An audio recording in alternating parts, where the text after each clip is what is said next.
the Director of Acquisitions at Black Spot Books, and I'm here with Cassondra Windwalker, the author of Hold My Place. New book coming out next year around February timeframe.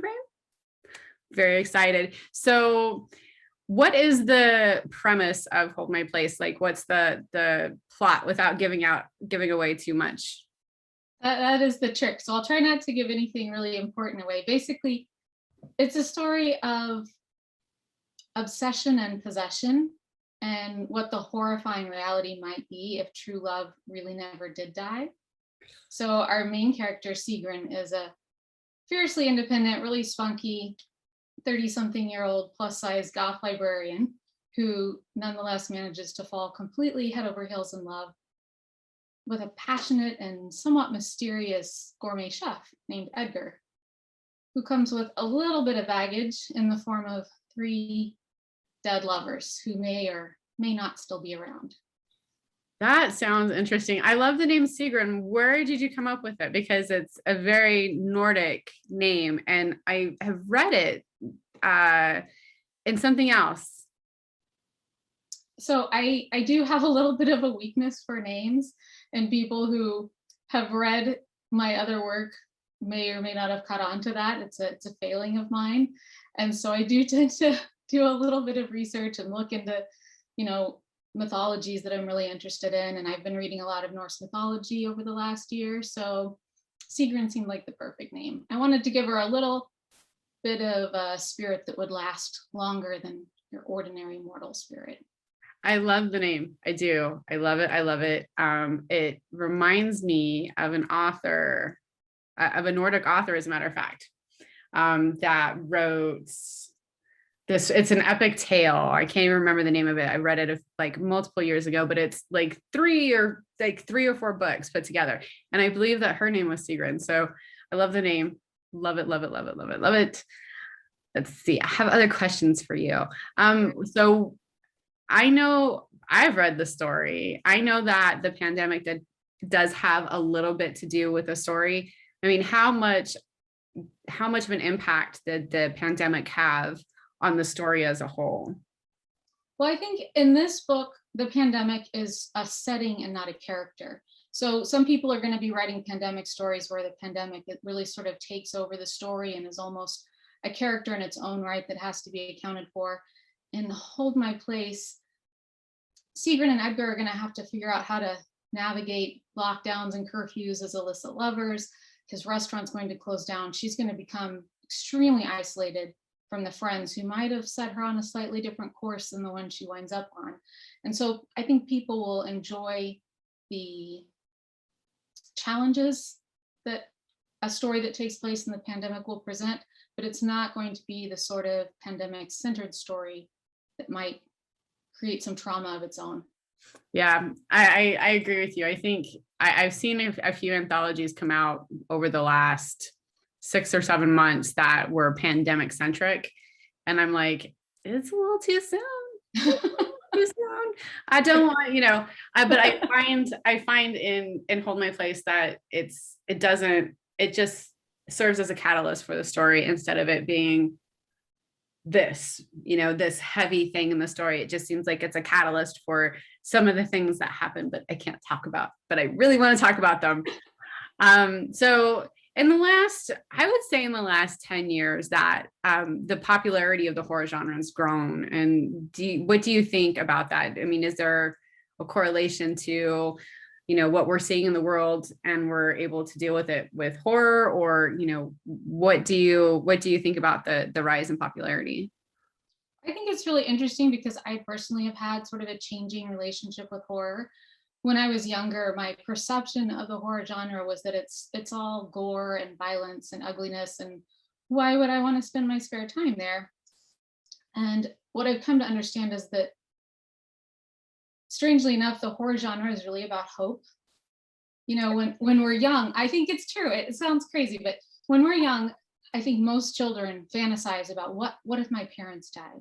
Mm-hmm. What would I do? And you run through all those scenarios like 100 times. And it's weirdly reassuring, even though there's probably nothing more terrifying to a child than to lose your parents and your identity and your home.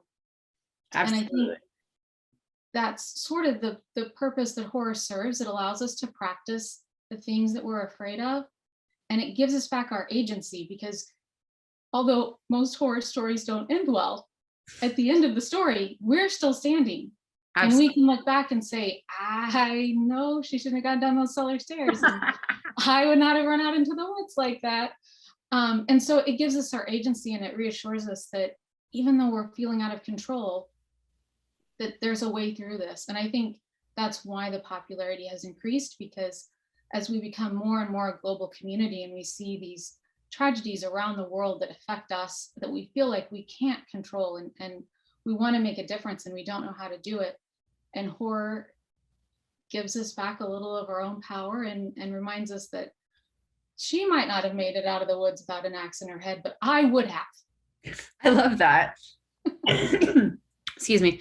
I love that. And here's why, because I feel the same way. I think that as we learn more about the human psyche and we learn about how different traumas affect people, we're allowed to deal with those traumas in a safe way by reading horror, whether it's, whether it's poetry, whether it's a novella, whether it's, all of these different types of media that we have now for horror, whether, we have shorts, and not just the regular stalker and killer movies and slashers. I mean, there's a huge array now, and international horror as well. And I think it helps us deal with our traumas, but in a very safe, very controlled way. There's a big controversy with some horror authors at the moment, is whether we should actually be putting trigger warnings or content warnings in books in order to stop a reader from being triggered by something that had happened to them, or something in their past. How do you feel about trigger warnings? I know this is a kind of a controversial question and has nothing to do with your book, but I'm really interested to hear your opinion. I guess I normally don't discuss it because I have kind of a controversial opinion, but it's just my opinion. I think that if someone came to me and said, I want to put your book out, but it's important to me that we put trigger warnings on it because I don't want to hurt anyone, then I would say, okay, I accept that. I understand that. And I would never want to put someone in a position of being unwittingly traumatized. If it were just me, I usually tell people I'm your trigger warning. My goal as a writer is to elicit pain from you that will make you change the world. And if I can't do that, then I don't really have a purpose. And that's my purpose. That's not the purpose of all writers. It's not the goal of the art world necessarily, but that's just for me. And so I think probably my name is enough of a trigger warning for most people, because there's not a topic that I won't talk about, and talk about in a way that tries to make you feel something about it.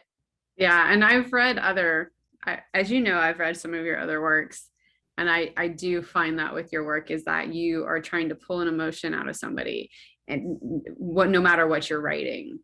And I that's one of the things I really love about your work, is that you do elicit an emotion in everything that you write, especially your poetry. Love your poetry, especially your one-liners. Like on Twitter, you do your one-liners, and I'm like, oh my gosh, that's crazy. I love it. So this book is very different from, say, some of your other books that you've written. So how does this book compare to your other books? I think it does hold a completely unique place, but to be honest, each of my books hold a completely unique place. So the only thing that I've done twice is I've written 2 poetry collections, but they're very different from each other within the realm of poetry. But Bury the Lead is a dark psychological thriller that might be about a guy with a broken heart. It might be about a serial killer in the throes of a psychotic break. It was great. Yeah. Creature Sam is this cozy murder mystery with a sibling relationship at the heart of it instead of a romantic relationship. Idle Hands, that came out last year, is a tale told by the devil herself. A devil that probably no one's ever met before, but She has a very unique take on the human condition, and she talks about, you know, can we ever really save the people we love, or should it be enough to just walk through the fire with them? And so Hold My Place comes out as a romantic horror and it gets its own little spot on the shelf. I like that though. I like that you do tend to dabble in different things, and I like that. And I'm very excited about Hold My Place because of that reason.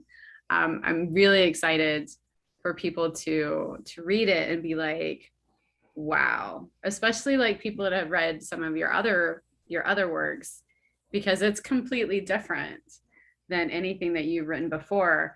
And it's such a fresh take on this type of a story.